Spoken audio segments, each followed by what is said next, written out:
Atenção, torcedor! O que parecia apenas mais uma fase de preparação da seleção brasileira pode estar escondendo um problema muito maior. Um problema silencioso, perigoso e que está crescendo bem diante dos nossos olhos. Porque enquanto muita gente olha apenas para resultados, gols e convocações, tem algo acontecendo por trás. Algo que pode mudar completamente o destino do Brasil na Copa do Mundo. E o mais impressionante é que tudo isso começou de forma quase imperceptível. Pequenos sinais, detalhes que, isolados, parecem normais no futebol. Uma lesão aqui, uma atuação abaixo ali, um jogador fora temporariamente, nada fora do comum. Mas quando você junta tudo isso, a história muda. Porque não é mais um caso isolado, é um padrão.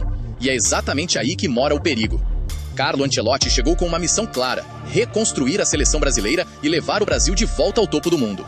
Um técnico experiente, vencedor, acostumado a lidar com pressão. Mas nem ele esperava enfrentar esse tipo de cenário tão perto da Copa. Porque o plano já estava praticamente definido, o elenco quase fechado, a ideia de jogo construída, um time pensado para ser ofensivo, agressivo, com qualidade e intensidade. Um modelo ousado, que poderia transformar a forma como o Brasil joga. Mas aí começaram os problemas. E tudo começou com as lesões. Não uma, várias. Jogadores importantes começaram a cair. Nomes que estavam no planejamento, que faziam parte da base do time, começaram a virar dúvida.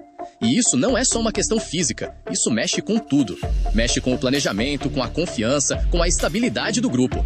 E mesmo quando parece que a situação melhora, surge outro problema. Militão voltou. Depois de um longo período fora, voltou marcando, mostrando presença, mostrando que ainda pode ser peça fundamental. Isso anima, isso dá esperança, porque estamos falando de um dos pilares da defesa. Estevão também voltou, e voltou bem. Gol, assistência, destaque. Um jogador que vem crescendo e mostrando personalidade, o que aumenta ainda mais a expectativa sobre ele. Ou seja, quando esses jogadores voltam bem, parece que tudo está voltando ao normal. Mas não está, porque enquanto alguns voltam, outros saem. Gabriel Magalhães, por exemplo, já era preocupação e voltou a sentir. Sai machucado de novo. E isso acende um alerta enorme, porque estamos falando de uma posição extremamente sensível. Defesa não pode ter dúvida. Defesa precisa de estabilidade. E não é só isso. As atuações também começam a preocupar. Hugo Souza falhando em momentos importantes. Irregular, sem passar confiança. Endrick, um dos maiores talentos da nova geração. Oscilando, brilhando em um momento, desaparecendo em outro. E isso gera uma pergunta inevitável. Quem está realmente pronto? Porque Copa do Mundo não espera. Não dá tempo de recuperar confiança durante o torneio.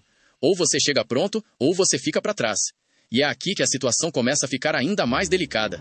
Ancelotti não está apenas lidando com um time, ele está lidando com um quebra-cabeça. E cada peça que muda, muda tudo. Porque futebol de alto nível depende de encaixe, de entrosamento, de repetição. E como você constrói isso se o time muda toda semana? Se um jogador não sabe se vai estar disponível, se outro não está rendendo, se outro ainda está voltando de lesão. Isso quebra qualquer planejamento. E tem um detalhe que pouca gente percebe. Ancelotti tem uma regra clara. Ele prioriza jogadores que estejam bem fisicamente. E isso muda tudo, porque significa que talento não é suficiente. Nome não garante vaga. Se não estiver pronto, fica fora. E isso pode causar cortes importantes, surpresas, mudanças de última hora. E aí, o risco aumenta, porque você pode acabar levando jogadores com menos experiência, menos entrosamento, menos rodagem. E em uma Copa, isso pesa muito. Agora pensa no cenário completo. Você tem um treinador tentando implementar um modelo ousado, um time com 4 atacantes, ofensivo, dominante. Mas ao mesmo tempo, sua base está instável. Defesa com dúvidas, jogadores lesionados, outros em recuperação, outros oscilando. E ainda por cima, adversários fortes pela frente. Porque não dá para esquecer, a seleção vai enfrentar equipes de altíssimo nível. Times organizados, rápidos, com jogadores decisivos. E qualquer erro pode ser fatal. E aí surge a pergunta mais importante de todas. Será que o Brasil está pronto para isso? Ou será que estamos correndo um risco maior do que parece? Porque no papel, o time é forte, muito forte.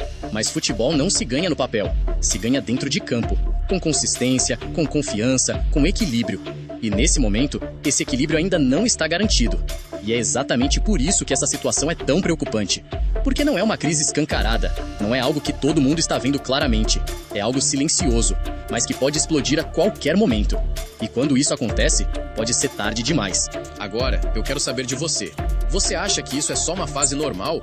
Ou acredita que pode virar um problema sério na Copa? Você confia que Ancelotti vai conseguir ajustar tudo a tempo? Ou acha que o Brasil ainda está longe do ideal? Porque uma coisa é certa, O caminho até o Hexa está longe de ser tranquilo, e cada detalhe pode fazer a diferença. Então já faz o seguinte, se você quer acompanhar tudo sobre a seleção brasileira, com análise real, sem enrolação e entendendo o que realmente está acontecendo por trás das notícias, se inscreve no canal, ativa o sininho e não perde nenhum vídeo. E comenta aqui embaixo, o Brasil está pronto para a Copa ou ainda precisa provar muito dentro de campo?